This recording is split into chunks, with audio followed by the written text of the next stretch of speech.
When I came to check my shop last night, make sure everything was safe before I closed up, I had a quick look at this and realised that this piece here is actually pop riveted in. So it's not all that strong, but its strength is gained by fastening it here to the footwell and here through the steering. The rest is just pop riveted on, so you've got all these great big bolt holes here with little pop rivets. So I think I'll make a new one and use this as a template. Notice I cut this out here. That was to get my hand through so I can get to these bolts here. Kind of tricky, eh? So now we've got a great big aperture in here. You can see that probably. Yep, you can. This is going to make life a dream, because now my footwell can start from here, go down, so there's only 1, 2, 3 bends, if that. So what I'm going to do first of all is, well, I don't know really what I'm going to do actually. Wait. I'm going to take this end panel out, but I'm going to cut it down here, so there's an angle on the inside, so when I put my new footwell in, I've got something to spot weld to, because it doesn't really matter if you're, a millimetre out here, it's quite easy. But I wanted a seam on the new footwell, so it'll have a seam down here on this piece, so I can keep my pop rivet holes here, so I've got somewhere to work from. And then a flange on that side, flange on there, regular flange round the corner, easy peasy. So let me do that corner first, and that will allow us to take out a little bit more of that footwell. I'm not going to take it out completely inside, you'll see in a minute. But I'll lip that down with the plasma, dress that off and get it ready. So I've spent all Sunday morning making panels. It's made out of 1.5mm thick steel. It will withstand a nuclear blast. So I made a panel for the door pillar side and a little cut out piece to go into the other side near the tunnel. That's done. I've made a new panel 1.5mm for the top. All the bolts line up, by the way. And a replacement floor panel 1.5mm. Hey, the whole car's going to rust out shortly and these will be still left standing. So the next thing, when I make a panel, I never know what really measurements are because so many people have been buggering about with them over the years. So I make them a little bit bigger and trim them down. Remember, measure twice, cut once, because you can always trim a little, shave a little bit off metal, but it's a bit difficult to put it back on again. And also, if you noticed, like some of these bits here, I've made an ample lip for spot welding, so I can spot weld those bits back on like that, and it's going to look really sexy. So yeah, I think it'll work well.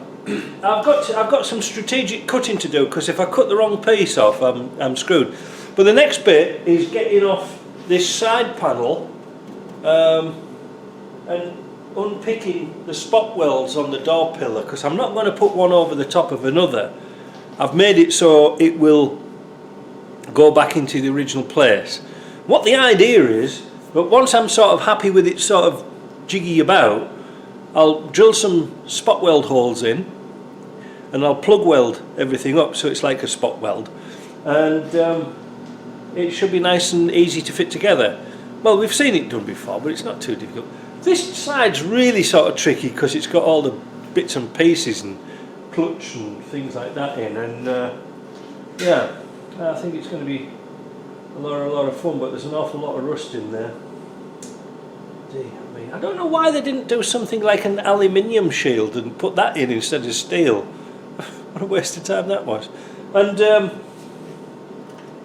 I was going to make a new one of these, but they're only £6. I'm not going to mess about wasting making one of them for £6. I could make one actually, but obviously it gets to a point where with things like this you don't know where the dimensions are because it's so bad and there's nothing to work off. At least the other bits I had something to work off. Anyway, less of this rambling. I can't put it off much longer. I've got to get this welded up. Let me hack out the bits and let's see how they fit. Well, there we go.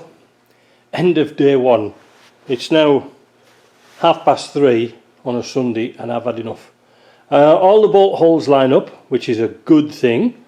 I've made that out of, I think it's 4 pieces, and I made a bit of a cock up on this corner here because I made this piece just a bit too short, so I'm going to just put a little patchette on there. I'll spot weld it all together, spot weld across here. That's all done. Everything fits. I've tried the cylinders in. The floor's going to fit. I made a bit of a mistake here on this bit because this bit fell off, and I was going off. This is where the edge of the floor is, going across here, but I didn't realise it was extended, so I'll just put a piece in. At the moment it's just tech screwed in, and it should be alright. Everything will be fine. Like I say, tech screwed in. That all fits nice. You know, when it gets up there, I pop riveted this back in, and then we'll seam sealer it, and it should look fine. Well, like I say, I'll just punch some holes in here, and then we'll plug weld those, and that'll be done. Anyway, I've had enough. I'm going for a beer. See ya. So the footwell's now welded in. I did plug welds all the way around. I didn't buff these off because there's no point, because nobody's going to see them.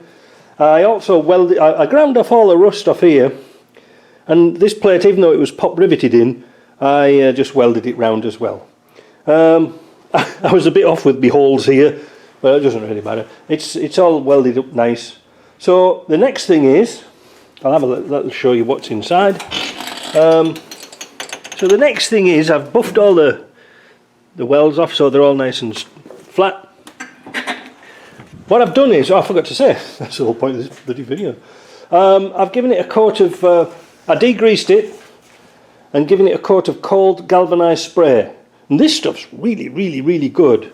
It works well. So the next stage, now that's dry, I go around all the seams with a paintbrush and seal all the seams, because you can see here where there was a little gap here. I could have welded it, but seam sealer will take care of that.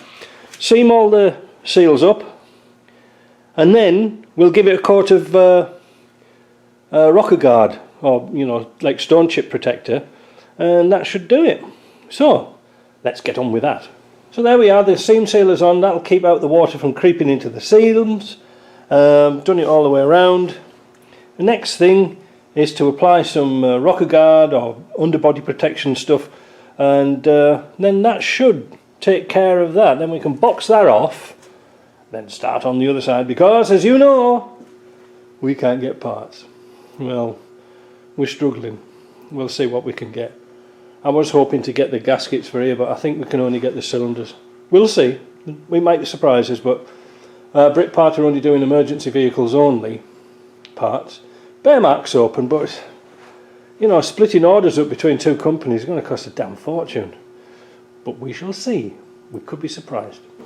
Right, so there we go. That's the Proform European Texture Rubberized Gravel Guard. Most importantly, paintable. Don't get the stuff that's tar, because it's horrible stuff.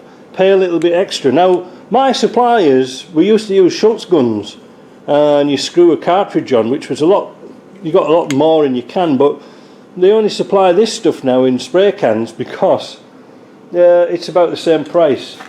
So they said, well, it wasn't really popular selling in Schultz guns anymore, because it was a lot of clean-up and things like that for the price. They'd use it like that. So that's all coated. Once the floor's in and things like that, we'll give it another coat. Let's have a look inside. Probably noticed I made a balls up there where I put the plugs, the square holes, in the wrong place. Want to put the floor in, but that's sort of presentable. It's not too bad, is it? We'll leave that to dry, and we'll put the throttle pedal in, and now we can get on and do the other side. Now, hopefully, on the other side, I'll have a bit more time to spare. But this run here, I didn't go into too much detail about plug welds and things like this, because I was in a bit of a rush to get it done. and well, the results were good. But anyway, that's that side done. I'll end this video here. I certainly made it a lot better and a lot stronger too, and we'll get back. I'm not sure if Michelle wants a bit of paint on that, but judging by the rest of the car, I don't think it's really worth it. Alright, we'll talk to you later. Made this side better.